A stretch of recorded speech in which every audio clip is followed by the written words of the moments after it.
I just got back from a 3-week trip to Norway, Denmark, and Iceland. It was an epic adventure. Our family of 5 traveled with my parents, my wife's parents, and a few more extended family members. There was 12 of us total. My wife is the travel planner in our family. She loves it, and I'm grateful to be along for the ride. This trip was full of things that I will never forget. Of course, there was the jet lag, some cranky kids. Our youngest is 3, our oldest is 10, and long travel days. But there was also a Black Eyed Peas concert in Copenhagen, hiking into an ice cave in Iceland, and jumping into freezing waters after being in the sauna in Norway. So it's trips like this that bring our family closer together. And whatever your reason is for stepping away from your business, even if it's just for a few days, it's worth it. Think of this episode, everything I'm about to tell you, think of what I'm telling you is as your permission slip to take a break. One of my favorite authors, Robin Sharma, says over and over in his books, rest isn't a luxury, it's how you stay in this for the long game. If you just sprint, you'll either burn out or you'll stop enjoying the work that you built your business around in the first place. And here's something that is also true. You want to leave your business in a place where it keeps running without you and where it's ready to grow again when you come back. All of that is true. And that's what I'm talking with you today about. Let's start with why it feels hard to step away, because that's probably the first thing that came to your mind. Most coaches I know have thought some version of this. If I stop working, my business stops working, or I need to make money. If I walk away, I'm not going to be making money. Or maybe it sounds like if I take a break, people will stop following me, stop hiring me, stop paying attention. And of course, I don't have enough systems to actually step away. And all of these are totally understandable. For most life coaches, you are the business, so it feels risky to take your foot off the gas. But here's what's actually risky. It's sprinting nonstop until you burn out, or resenting your business because it's running your life instead of supporting it. I have a buddy who runs a regional roofing supply company. I asked him if he ever runs shipments on the weekend. He said that his branches always have a tendency to accommodate an important customer. People are coming to him wanting to do deliveries on Saturdays, but his response is always the same. Look at your weekly numbers. They will stay the same or suffer even if you feel like you are giving your customers exactly what they want, even if you're doing the Saturday shipments. The short story of that is people are only capable of performing so much work in a week. They need time to recover. You need time to recover. So for you, stepping away, even briefly, gives you breathing room. And when you come back, you'll be sharper, more focused, and ready to grow again. So what do you need in place before you step away from your business? It really comes down to 3 things. First, you need a trust-building system that keeps running without you. This does mean scheduling some content ahead of time.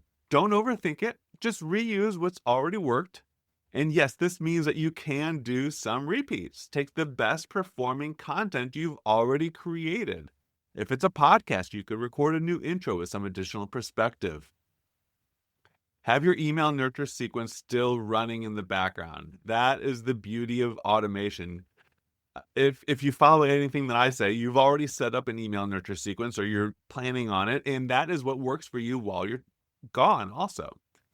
And make sure, like what I did a double check on my lead magnet. Make sure that your lead magnet is still bringing in new leads automatically.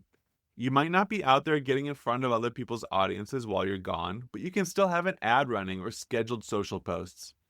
There are ways you can work ahead of time to continue to have new people seeing your lead magnet. Number 2 is you need an offer funnel that keeps selling. Even if you pause consult calls for a couple weeks, your offers can still be visible. This could be a waitlist page, an evergreen webinar, or your lead magnet that naturally points to your paid offer. It is okay. New clients can schedule a few weeks out when you get back. There's nothing wrong with having a bit of a wait list. And third, Prep your client communication. Certainly be sure to let your current clients know what to expect. Maybe you pause sessions or give them some prep work to do while you're away. And most importantly, set clear boundaries on when you're off and when you'll be back. When you have these three pieces in place, your business keeps showing up, building trust, and welcoming new people, even while you're on a break. I mentioned creating content ahead of time. This is one of the most effective ways to keep your business visible while you're away, without you actually being online. I've tried batching content. You prepare for several episodes at once, like write the notes, write the script, whatever it is. Do the recording of several episodes one after another. Do all the editing for all of them, and then do all the repurposing. But I find that the topic switching is harder than the context switching of cycling through the production process. So I focus on one episode. I do it from start to finish. So I recommend setting time aside before you leave to create as much content as you need to cover your break. And honestly, again, this is permission slip. Keep it simple. You don't need to create your most brilliant content ever. Feel free to use repeats. Do try to keep the same frequency as you expect of yourself while you're in the office. If you're staring at a blank screen thinking, what do I talk about? This is exactly why I created the Coaching Content 365 prompt calendar. It's literally a full year of prompts to help you pull the ideas that are already in your head and turn them into simple posts, emails, or podcast episodes. Once your content is created, schedule everything ahead of time. Emails get scheduled in your email platform, posts through Meta Business Suite or your favorite scheduler, podcasts uploaded and ready to release on your normal publishing day. That way, your audience keeps hearing from you, whether you're on a plane, hiking a mountain, jumping in a fjord, or taking a nap. This is how you build trust consistently. These are simple things that run in the background and keep your business moving without you checking in. These are things that I set up first when I'm working with a new client, but they are exactly what allows you to step away. I talked about your lead magnet. Make sure when someone signs up, it gets delivered automatically. Your email sequences, if someone joins your list, have a welcome sequence or a nurture sequence that keeps building the relationship while you're offline. And consult booking. Even if you're not taking calls while you're away, your calendar should be open for people to book sessions after you return. Make sure that your calendar is blocked when you're gone. That's probably the most important part to letting you relax while you're gone. And that way your audience always has a next step to take. And lastly, vacation notifications. Set up an autoresponder on your email in any inboxes where people might reach out. Let them know when you'll be back and what to do in the meantime. These small automations free you up to actually enjoy your time off while still keeping your business running in the background. So far, I've talked about what keeps running in your business while you're away. But there's this flip side, the other side of the coin, that what doesn't happen while you're gone. And honestly, this part is just as important. Again, permission slip. You don't need to check your DMs while you're on vacation. You don't need to pop on for a last-minute live video because you had a good idea. Just write it down. Please don't try to launch something new while you're supposed to be resting, unless it is 100% pre-scheduled. Your audience will still be there when you come back. The whole point of taking a break is to actually take a break. Trust the systems you've put in place, and when you return, your creativity, your energy, and your excitement for your business will be better than ever. Before I left, I did everything I just shared with you. I did the minimum. Like I said, I blocked my calendar. I let my current clients know what to expect from me. I checked on my existing automations. I have a Facebook ad. I have an email nurture sequence. I created podcast episodes that were scheduled to publish each week.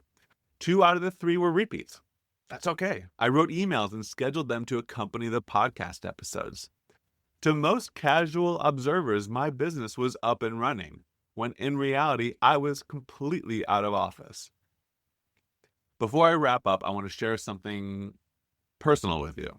I remember one of my earlier bosses back in my corporate engineering days telling me, there are 2 kinds of people, those who live to work and those who work to live. And at the time, that is what resonated with me. You worked the hours, earned the paycheck, and then went and lived your real life outside of work. But now, as a business coach, and for you as a life coach, that line gets a little murky, doesn't it? Most of us aren't just doing this for a paycheck. We're doing work that feels meaningful, work that lights us up, work we would keep doing even if we didn't need the money. I know for me, that's it. Helping other coaches build the business of their dreams. I'll be doing this for the rest of my life, long after my wife and I are financially independent, because it's not really work anymore. It's also purpose.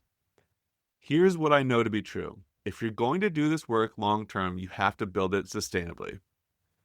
That's it for this week. I'll catch you next week.